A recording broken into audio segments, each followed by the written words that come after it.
Trigonometry से लगता है डर, तो मैं हूं आपके लिए इधर। चलिए एक बार पढ़ लीजिएगा और वादा है कि लाइफ टाइम भूलेंगे नहीं। बहुत ही सिंपल वे में आज पढ़ने वाला है ट्रिग्नोमेट्री, ठीक है। क्लास 10 का chapter number 8 introduction to trigonometry, जो कि आपके बोर्ड के एग्जाम्स के पर्पज से बहुत ही ज्यादा इंपॉर्टेंट है। चलिए पढ़ना शुरू करते हैं। सबसे पहले चैप्टर का नाम क्या है? Introduction to trigonometry. सबसे पहले हमें पता होना चाहिए कि एक्चुअल में हम पढ़ क्या रहे हैं, उसके अंदर क्या चीजें हैं। तो देखिए इंट्रोडक्शन टू ट्रिग्नोमेट्री की बात करें तो फर्स्टली ये पता होना चाहिए व्हाट इज ट्रिग्नोमेट्री।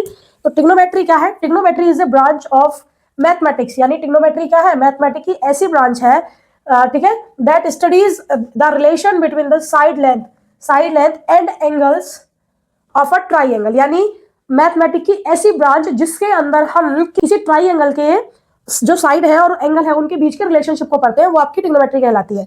अब बात करें ट्रिग्नोमेट्री, तो ट्रिग्नोमेट्री ग्रीक भाषा के दो वर्ड से मिलकर बनी है। पहला वर्ड है आपका ट्राइगोन एंड सेकेंड वर्ड है मेट्रोन, ठीक है। ट्राइगोन का मतलब क्या है आपका? ट्राइगोन का मतलब है ट्राइंगल, और मेट्रोन का मतलब क्या है? मेट्रोन का मतलब है मेजर, ठीक है। कुल मिला के जब भी हम किसी भी ट्रायंगल की साइड और एंगल्स का मेजर करते हैं, उनके बीच में रिलेशनशिप बताते हैं, तो ट्रिग्नोमेट्री के अंतर्गत आता है। दूसरी बात आपकी यहाँ है, तो trigonometry is all about right triangle, यानी जो आपकी ट्रिग्नोमेट्री होती है पूरी की पूरी किस पर बेस्ड होती है? राइट ट्रायंगल पर, ठीक है। किस पर बेस्ड होती है? राइट ट्रायंगल पर।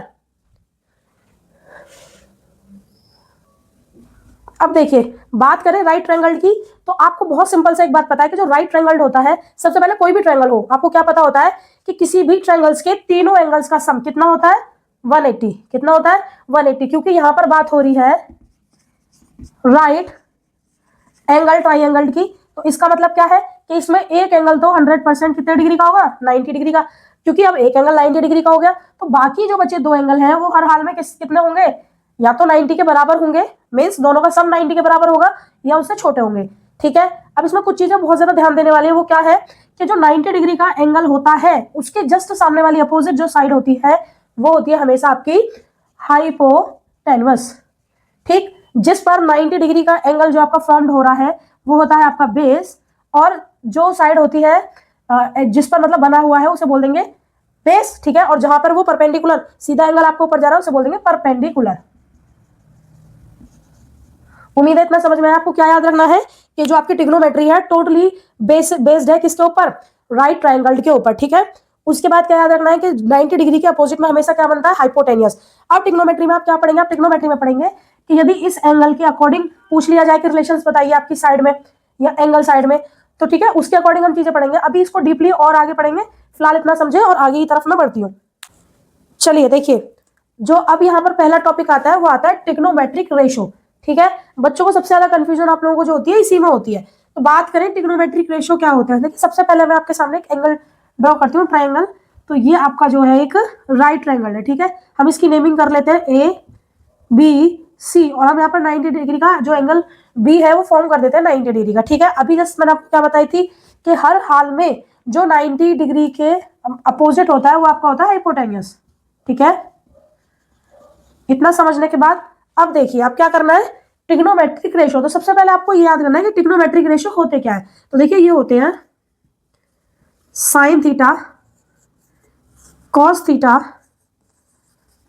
टेन थीटा, ठीक है। टेन का जस्ट अपोजिट जो होता है वो होता है कॉट थीटा, कोसेक का अपोजिट होता है sec theta, and sine theta का अपोजिट होता है कोसेक थीटा, ठीक है। अब ये जो रेशो है, देखिए यहाँ पर थीटा क्या है? थीटा जो है वो एंगल है, इस राइट ट्रायंगल के एंगल है। अब उस थीटा की जगह एंगल आप ए भी हो सकता है, बी भी हो सकता है, सी भी हो सकता है, और इसकी वैल्यू 0, 60, 45 कुछ भी हो सकती है। और यहाँ पर जो आप रेशो निकालेंगे वो किसकी निकालेंगे? ये जो आपका राइट ट्रायंगल है इसके जो साइड है उनका रेशो निकालेंगे। अच्छा रेशो है क्या? रेशो होता है कंपैरिजन, जब हम कंपेयर करें, ठीक है, उसी को बोलते हैं रेशो। तो साइन थीटा, अभी डिफिकल्टी कहाँ होती है कि आप लोगों को याद करने में बड़ी प्रॉब्लम होती है कि कैसे याद करें। तो इसके लिए एक बहुत छोटी सी ट्रिक बताती हूँ। तो आपकी ट्रिक क्या है? आपकी ट्रिक है, मान लीजिए हमारी कहीं किसी से लड़ाई हो गई या कोई हमसे फालतू बोल रहा है, तो आप उससे क्या बोलेंगे? भाई गुस्सा आएगा ना जब कोई बोलेगा कुछ भी, तो आप बोलेंगे फिर, बोलेगा फिर, ठीक है। हो सकता है वो भी नाराजगी में हो या आपसे कोई कुछ बोले फिर बोलेगा फिर, तो आप क्या बोलेंगे? हाँ हाँ, हाँ हाँ बोलूंगा। ध्यान से देखने वाली बात जो है, पी यहाँ पर क्या है आपका? परपेंडिकुलर को डिनोट कर रहा है, और एच आपका हाइट को, B base, H hypotenuse, height नहीं हाइपोटेनियस, ऐसे B for base and P for perpendicular, ठीक है। अब इस ट्रिक को कैसे अप्लाई करना है, देखिए साइन थीटा सबसे पहला रेशो, तो परपेंडिकुलर अपॉन हाइपोटेनियस, ठीक है। यानी साइन थीटा का जो रिलेशन होता है साइड्स के बीच में वो क्या होता है, परपेंडिकुलर अपॉन हाइपोटेनियस, ठीक है। सेकेंड आपका कॉस थीटा क्या होगा, base upon hypotenuse. Next tan theta क्या होगा आपका, परपेंडिकुलर अपॉन बेस, ठीक है। ये हो गया। जस्ट मैंने भी आपको क्या बताया, टेन थीटा अपोजिट होता है कॉट थीटा के, तो आप क्या लिख सकते हैं, कॉट थीटा बराबर बेस अपॉन परपेंडिकुलर, या फिर यहाँ से उल्टा लिखिए बेस अपॉन परपेंडिकुलर, ठीक है। उसके बाद जो सेक थीटा होता है अपोजिट रिवर्स होता है किसका, कॉस थीटा का, तो सेक थीटा क्या हो जाएगा, हाइपोटेनियस अपॉन बेस। ऐसे ही साइन थीटा का अपोजिट कॉसेक थीटा होता है, तो कॉसेक थीटा कितना होगा, हाइपोटेनियस अपॉन परपेंडिकुलर। देखिए ये तो फिक्स रहेंगे रेशो, ठीक है। अभी बात कहां पर आती है, मान लीजिए कि यहाँ पर देखिए हाइपोटेनियस तो फिक्स है 90 डिग्री के अपोजिट हाइपोटेनियस, लेकिन अगर देखिए कि वो यहाँ क्वेश्चन जो आपके बनेंगे वो इस बात पर डिपेंड करेंगे कि वो जो आपसे क्वेश्चन पूछा गया थीटा यहाँ पर एंगल सी पर माना गया है बी पर, तो इसके लिए बहुत ही सिंपल सी ट्रिक ये है कि 90 डिग्री वाला तो फिक्स हाइपोटेनियस, मान लीजिए अगर वो अकॉर्डिंग टू जो आपका यहाँ पर बना हुआ है एंगल सी के अकॉर्डिंग पूछे, तो हमेशा ध्यान रखना है कि जो एंगल सी के अपोजिट लाइन पड़ेगी, यानी ये ए बी, ये क्या होगी आपकी परपेंडिकुलर, ठीक है। और जिस पर ये एंगल फॉर्म है वो आपका क्या हो जाएगा, बेस। सेम एज यदि एंगल ए की बात करेगा तो क्या होगा, एंगल ए के अकॉर्डिंग आपका क्या हो जाएगा कि एंगल के अपोजिट वाली साइड जो होगी वो पड़ेगी परपेंडिकुलर, और जिस लाइन पर वो बेस हो रहा है एंगल वो क्या हो जाएगा आपका बेस। आई होप इतनी बातें आपको क्लियर हो गई होंगी। चलिए इसको एक छोटे से एग्जांपल से समझने की कोशिश करते हैं। देखिए यहाँ पर एग्जांपल लेते हैं, ये आपका ट्रायंगल बना हुआ है। यदि मैं आपसे कहूं कि आपको वैल्यू बतानी है साइन एंगल ए और टेन एंगल ए, ठीक है, सेम आपको वैल्यू बतानी है साइन एंगल सी और टेन एंगल सी की, तो आप यहाँ पर कुछ चीजें नोटिस कर रहे हैं क्या, कि देखिए रेशियो तो वही है साइन टेन, ठीक है। हमने यहाँ पर क्या कर दिया, एंगल चेंज कर दिया। साइन पहले हमने साइन टेन पूछा एंगल ए के लिए, फिर हमने साइन टेन पूछा एंगल सी के लिए। तो मैंने आपको क्या बताया था, पहले तो आप ये ट्रिक के अकॉर्डिंग देख लीजिए, साइन कहाँ पर आएगा, sine cos tan S C T, ठीक है। अब क्या करना है, साइन के अकॉर्डिंग क्या होगा, perpendicular upon hypotenuse, perpendicular upon hypotenuse. Ten क्या होगा आपका, परपेंडिकुलर अपॉन बेस, ठीक है। साइन यहां पर भी आपका क्या रहेगा, परपेंडिकुलर अपॉन हाइपोटेनियस। टेन क्या रहेगा आपका, परपेंडिकुलर अपॉन बेस। देखिए आप ट्रायंगल को देखिए, यहाँ पे देखिए हाइपोटेनियस तो 90 डिग्री के सामने वाला ही रहता है, तो हाइपोटेनियस तो आ गया आपकी जो लेंथ है एसी वाली, ठीक। अब बात करें परपेंडिकुलर, तो परपेंडिकुलर जो निकालेंगे हम इस एंगल ए के लिए निकालेंगे। एंगल ए आपका यहाँ है, और मैंने आपको बताया था जो एंगल के अपोजिट साइड होती है हमेशा वो क्या होती है, परपेंडिकुलर। तो यहाँ पर साइन ए के लिए परपेंडिकुलर आपकी क्या होगी, साइड बी सी। इतना समझ में आया। उसके बाद टेन एंगल ए के लिए परपेंडिकुलर अपॉन बेस, परपेंडिकुलर भी बताया था क्या होगा, जहां एंगल फॉर्म होता है उसके अपोजिट साइड बी सी आपका परपेंडिकुलर है, और बेस जो होगा वो आपका क्या होगा, जिस लाइन पर एंगल फॉर्म हो रहा है, किस लाइन पर एंगल फॉर्म हो रहा है, इस वाली पे, तो ए बी आपका क्या हो जाएगा, बेस। इतना क्लियर है। उसके बाद आइए साइन सी, हाइपोटेनियस सभी के लिए सेम रहेगा, क्या रहेगा, ए सी आपका एज इट इज, ठीक है। अब एंगल सी के लिए आपको निकालना है परपेंडिकुलर, तो यहाँ पर एंगल है उसके अपोजिट साइड कौन सी पड़ रही है, ए बी, तो यहाँ पर जो परपेंडिकुलर होगा आपका ए बी होगा। ऐसे ही टेन सी के लिए परपेंडिकुलर आपका क्या है, इधर ये रहा एंगल सी और इसके अपोजिट में ए बी, तो ये आपका परपेंडिकुलर, और बेस क्या होगा, जिस लाइन पर एंगल फॉर्म हो रहा है, किस पर हो रहा है, बी सी, तो ये आपका बेस है। अब यदि आप ध्यान से देखेंगे टेन ए साइन ए और साइन सी को, तो आप क्या देख रहे हैं, दोनों में हाइपोटेनियस तो सेम है, क्योंकि वो तो सेम ही रहेगा 90 डिग्री के सामने वाला, लेकिन क्योंकि यहाँ पर ये एंगल्स जो है हमारे चेंज हो गए, एंगल ए और एंगल सी, तो क्या हुआ है, यहाँ पर वैल्यूज जो हमारी परपेंडिकुलर है दोनों में क्या हो गई है, चेंज। यहाँ पर परपेंडिकुलर आपकी बी सी लाइन आ रही है और यहाँ पर ए बी आ रही है, ये डिपेंड कर रहा है दोनों आपके जो एंगल्स हैं उनके अकॉर्डिंग, ठीक है। मुझे लगता है ये कॉन्सेप्ट भी आपका क्लियर हो गया होगा। इसके बाद अब एक्चुअल में हमें ये मालूम होना चाहिए कि ये जो साइड है इनकी लेंथ कैसे निकालेंगे, तो इनकी लेंथ निकालने का जो तरीका है वो है पाइथागोरस थ्योरम से, जो कि आप क्लास 6, 7, 8 में पढ़ते हुआ है। चलिए अगला जो टॉपिक है हम इसी को देखते हैं कि पाइथागोरस थ्योरम को हम यहाँ पर कैसे अप्लाई कर सकते हैं। देखिए पाइथागोरस थ्योरम का यूज हम कैसे करेंगे ट्रिग्नोमेट्रिक रेशियो निकालने के लिए, देख लीजिए। देखिए पाइथागोरस थ्योरम जो लगती है वो सिंपल बात है, राइट ट्रायंगल में ही लगती है, ठीक है। अभी यहाँ पे देखिए पाइथागोरस थ्योरम क्या बोलती है, पाइथागोरस थ्योरम बोलती है कि हाइपोटेनियस का स्क्वायर, जो आपकी साइड है हाइपोटेनियस, उसका स्क्वायर जो होता है वो हमेशा क्या होता है, बेस के स्क्वायर के प्लस परपेंडिकुलर का स्क्वायर, मतलब base square plus perpendicular square के इक्वल होता है। अच्छा इसका एग्जांपल लेके हम कैसे समझ सकते हैं चीजें, वैसे मैं एक बहुत छोटी सी ट्रिक बताऊंगी जिससे आप फटाफट निकाल लेंगे।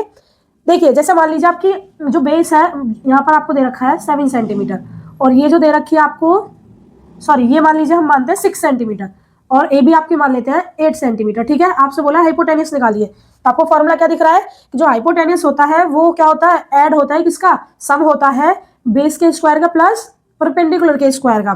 ठीक है, तो एच स्क्वायर कितना निकल जाएगा आपका, एच स्क्वायर आएगा बेस स्क्वायर मतलब 6 का स्क्वायर प्लस परपेंडिकुलर मतलब 8 का स्क्वायर। 6 का स्क्वायर 36, 8 का स्क्वायर 64, दोनों को ऐड करेंगे आपका आ जाएगा 100, या आपका एच स्क्वायर। अच्छा हमें एच स्क्वायर की वैल्यू नहीं चाहिए, हमें हाइपोटेन्यूस की वैल्यू चाहिए केवल एच की। तो जब एच की वैल्यू निकालेंगे तो ये स्क्वायर इधर किसमें लग जाएगा, रूट में।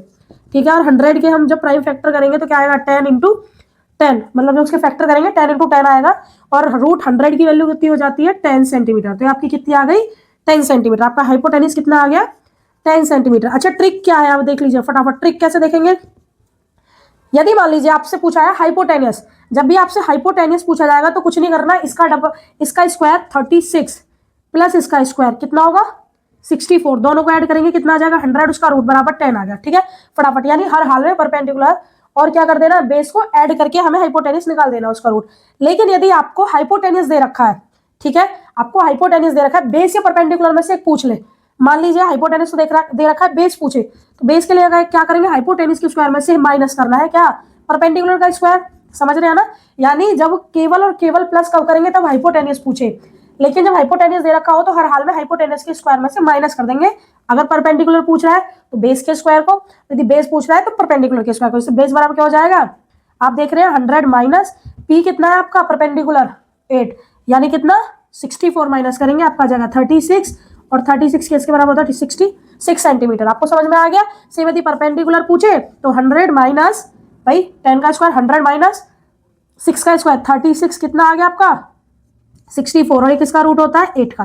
ठीक है, मुझे लगता है ये भी आपको अच्छे से समझ में आ गया होगा। यहाँ पर भी कोई दिक्कत हो तो वो मैं आपको अगली नेक्स्ट वीडियो में और अच्छे से समझा दूंगी। फिलहाल इतना देखिए, उसके बाद हम चलते हैं आगे। आपका नेक्स्ट क्या है, देखिए नेक्स्ट क्या है, जब हमें समझ में आ जाएगा कि पाइथागोरस थ्योरम हमें कैसे फाइंड करनी है, इसका एक छोटा सा एग्जांपल भी मैंने आपको करके दिखा दिया है। अब हम इसके बाद जो पढ़ेंगे वो है आपका ट्रिग्नोमेट्रिक टेबल। ठीक है, देखिए अब हमें यहाँ पर क्या पढ़ना है, ट्रिग्नोमेट्रिक रेशो। ठीक है, trigonometric ratios of some specific angles, कुछ स्पेसिफिक एंगल्स के लिए हमें ट्रिग्नोमेट्रिक रेशो पढ़ने हैं। जैसे कि स्पेसिफिक एंगल कौन से, 0 degree 30 degree 45 degree 60 degree 90 degree.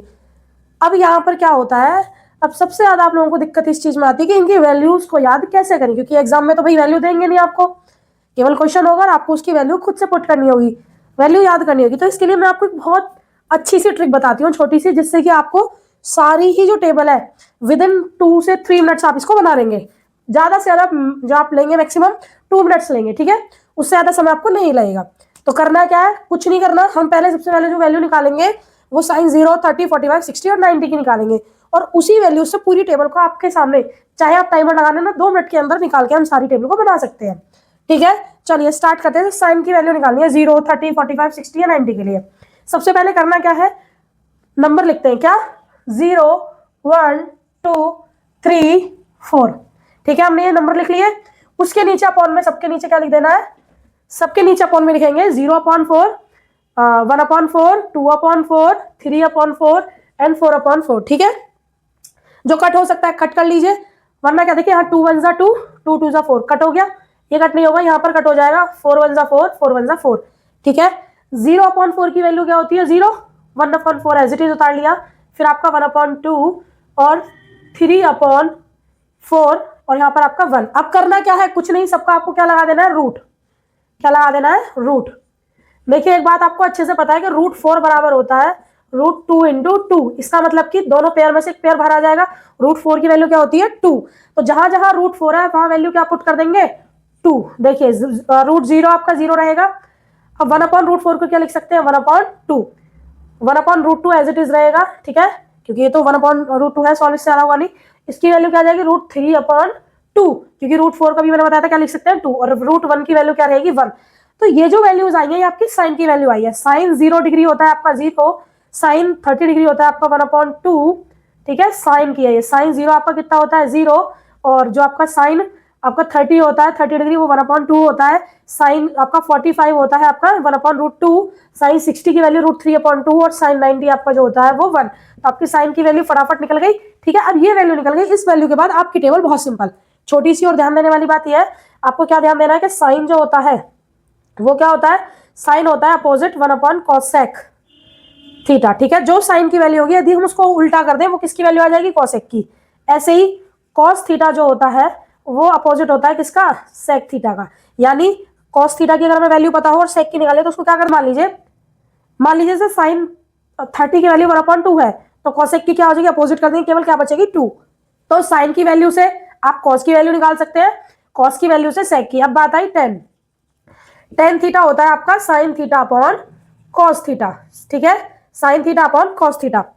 अब पहले आप देख लीजिए, यानी जो वैल्यू अगर आपको टेन थीटा निकालना होगा तो आप क्या करेंगे, साइन की वैल्यू को अपॉन में कॉस की, मतलब दोनों को अपॉन में लिख देंगे, आपकी किसकी वैल्यू आ जाएगी, टेन की। अब यहाँ से टाइमिंग स्टार्ट करिएगा, क्योंकि आपको क्या पता चल गई, साइन की वैल्यूज हमने निकालनी। क्या करा, सबसे पहले हमने लिखा 0 1 2 3 4, फिर सबके अपॉन में 4 लगा दिया, रूट लगा दिया और वैल्यू निकाली। क्या होगी, √0 का 0 और 1/√4 को 1/2 लिखेंगे, 1/√2 को 1/√2 ही लिखेंगे, इधर √3/2 आ गया 1। ये आपकी साइन की वैल्यू पुट कर दीजिए।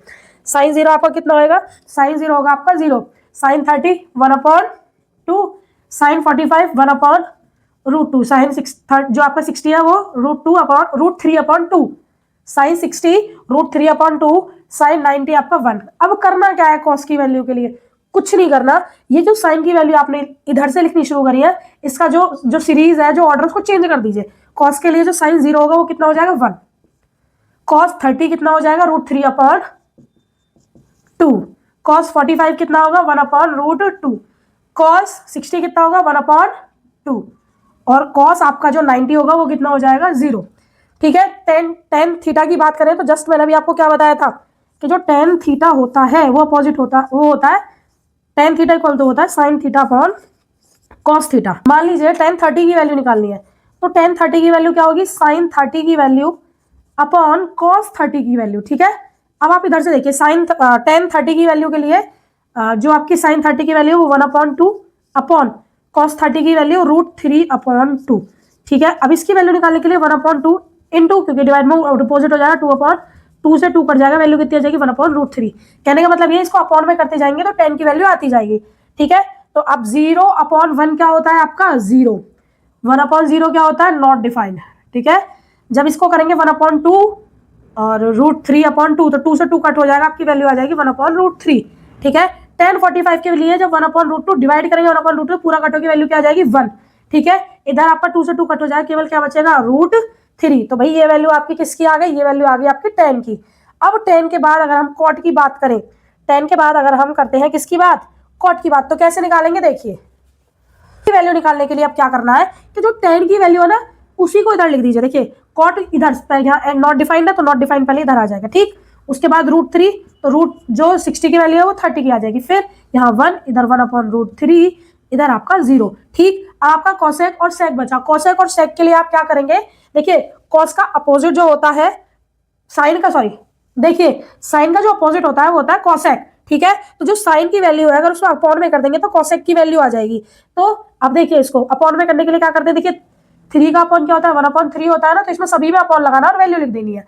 ठीक है, तो कॉसेक की क्या होगी 1/0 और 1/0 क्या होता है आपका नॉट डिफाइंड। ठीक है, उसके बाद इसको जब अपॉन में लिखे, इसको जब उल्टा करेंगे 1/2 को तो केवल क्या बचेगा 2, इसको उल्टा करेंगे तो √2, इसको 2/√3 और 1 का 1 ही रहेगा। मुझे लगता है इतना समझ में आएगा। ऐसे सेम जब 1 का अपोजिट का, इसका कॉस का अपोजिट करेंगे तो आपको सेक की वैल्यूज मिल जाएंगी, 1/1 का 1 ही रहेगा, 1/√3/2 करेंगे तो 2/√3 आपको मिल जाएगा, यहाँ पर आपको वैल्यू √2 मिल जाएगी। उसके बाद जब 1/2 को आप उल्टा करेंगे तो आपको 2 मिल जाएगा, सेम एज यहाँ पर जब करेंगे आप क्या 1/0 तो आपको क्या मिल जाएगा नॉट डिफाइंड। इस तरीके से आपकी पूरी जो टेबल है कंप्लीट हो चुकी है। आपको थोड़ा समय इसलिए ज्यादा लगा क्योंकि आप पहली बार इसको समझ रहे हैं, अदरवाइज अगर मैं आपको रिवीजन के तौर पर दोबारा से समझाना चाहूं तो कैसे समझेंगे, कुछ नहीं करना है। सबसे पहले आपने क्या करा 0 1 2 3 4 लिखा, नीचे 4 लिखा, उसका रूट लगा दिया, साइन 30 की वैल्यू आ गई। साइन 30 की वैल्यू जो होती है उसे अपॉन में कर दीजिए, उल्टा कर दीजिए तो आपको कॉसेक की वैल्यू मिल जाएगी, और कॉस की वैल्यू को उल्टा करेंगे तो सेक की, टेन की वैल्यू को उल्टा करेंगे तो कॉट की वैल्यू आपको मिल जाएगी। मुझे लगता है ये टेबल भी आपको अच्छे से समझ में आ गई होगी। अच्छा, देखते हैं कि इस पर जो बेस्ड क्वेश्चन होते हैं आपके बोर्ड में आते हैं वो किस तरीके के आते हैं। छोटे से एग्जांपल से समझ लिए, थोड़ा आपको आइडिया हो जाएगा। ठीक है, देखिए इस टेबल को हम समझेंगे एक एग्जाम्पल की मदद से। यहाँ पर देखिए आपको क्वेश्चन दिया हुआ है sine 60 into cos 30 plus sine 30 into cos 60 की वैल्यू आपको फाइंड करनी है। तो इसके लिए आप क्या करेंगे, टेबल से चेक करेंगे साइन 60 की वैल्यू कितनी है, 60 साइन की वैल्यू कितनी है √3/2 इंटू कॉस 30 की वैल्यू कितनी है √3/2। उसके बाद प्लस साइन 30 की वैल्यू कितनी है आपकी 1/2, ठीक है, और कॉस 60 की वैल्यू कितनी है 1/2, ठीक है। अब आप इसको कैसे सॉल्व करेंगे, √3 में जब √3 की मल्टीप्लाई करेंगे तो केवल कितना बचेगा 3, 2 2 जार 4 प्लस 2 2 जार 4 और ऊपर आपका बचा 1। अब क्या करना है, एलसीएम ले लेंगे दोनों को, क्या आ जाएगा 4 3 प्लस 1 यानी 4/4 इक्वल टू कितना आ गया आपका 1। ये आपका आंसर होगा। इसी तरीके से बेस्ड जो क्वेश्चन होंगे आपके बोर्ड एग्जाम में आएंगे। इस देखिए ये लास्ट टॉपिक है इस चैप्टर का, ट्रिग्नोमेट्रिक आइडेंटिटीज। जो ट्रिग्नोमेट्रिक आइडेंटिटीज होती हैं वो आपके क्वेश्चन को सॉल्व करने में आगे बहुत ही हेल्प करती है। सबसे पहली आइडेंटिटीज जो होती है वो क्या है, सबसे पहली आइडेंटिटी कि sine square A plus cos square A equal to 1 होता है, ठीक है। अब आप चाहें तो इसे देखिए, अगर हम बात करें तो साइन स्क्वायर ए की वैल्यू कितनी हो सकती है भाई, sine square A plus cos square equal to 1 होता है। तो साइन स्क्वायर ए क्या होगा, यहाँ प्लस में कॉस स्क्वायर, उधर जाके किस में हो जाएगा माइनस में, 1 माइनस कॉस स्क्वायर ए। सेम है, इसी के हेल्प से आप क्या निकाल सकते हैं, अगर हम निकाले कॉस स्क्वायर ए की वैल्यू, ठीक है, कॉस स्क्वायर ए की वैल्यू कितनी होगी, तो यहाँ पर साइन प्लस में उधर आके माइनस में हो जाएगा 1 माइनस साइन स्क्वायर ए, ठीक है। इस आइडेंटिटी से दो वैल्यू निकालना समझ में आ गया। सेम नेक्स्ट जो आइडेंटिटी होती है वो आपकी होती है 1 प्लस tan स्क्वायर ए बराबर सेक स्क्वायर ए। अब आप यहाँ से सेक की वैल्यू भी निकाल सकते हैं, जैसे कि हमने ऊपर निकाली कॉट स्क्वायर ए प्लस 1 बराबर क्या होता है कोसेक स्क्वायर ए। आप चाहे तो आप ये भी लिख सकते हैं कि cosec square A minus cot square A equal to 1, ठीक है। इन तीन आइडेंटिटीज के साथ साथ आपको कुछ जो नॉर्मल छोटी छोटी चीजें हैं आइडेंटिटी वो भी पता होना चाहिए। जैसे कि मैंने आपको क्या बताया था कि साइन थीटा जो होता है हमेशा होता है 1 कोसेक थीटा के इक्वल, टेन थीटा जो होता है वो हमेशा होता है किसके इक्वल, 1 कॉट थीटा के इक्वल, ठीक। उसके बाद सेक जो आपका कॉस थीटा होता है वो होता है 1 सेक थीटा के इक्वल। साथ ही साथ आपका जो टेन थीटा होता है वो किसके बराबर होता है, वो होता है sine theta upon cos theta, क्योंकि टेन थीटा जो है वो उल्टा होता है कॉट थीटा के। तो कॉट थीटा बराबर क्या हो सकता है, इसका अपोजिट यानी cos theta upon sine theta. तो ये आपका जो पूरा चैप्टर है इसका बेस जो शुरुआत से लेके पूरा चैप्टर का मैंने आपको बता दिया और मुझे उम्मीद है आपको सारी चीजें अच्छे से समझ में आई होंगी। अब आप इसको इससे रिलेटेड आपकी जो एक्सरसाइज है, एक्सरसाइज 8.1 2 3 के लिए आपको अलग अलग वीडियोस मिल जाएंगी, आप उनमें से अच्छे से कर लेना। उसके बाद मैं कोशिश करूंगी कि आपके लिए एक अच्छी सी मैराथन ला सकूं जिसमें आपके इंपॉर्टेंट क्वेश्चन होंगे। फिलहाल इतना ही, थैंक यू। यदि आपको मेरी वीडियो पसंद आया हो तो प्लीज मेरे चैनल को सब्सक्राइब करें, और यदि आपकी कोई भी क्वेरी हो, कोई भी आपको क्वेश्चन पूछना हो रिलेटेड टू जो फॉर्मूला ट्रिक है या कुछ भी रिलेटेड ट्रिग्नोमेट्री से रिलेटेड कोई भी क्वेश्चन हो तो आप मुझे कमेंट बॉक्स में पूछ सकते हैं। Thank you for watching.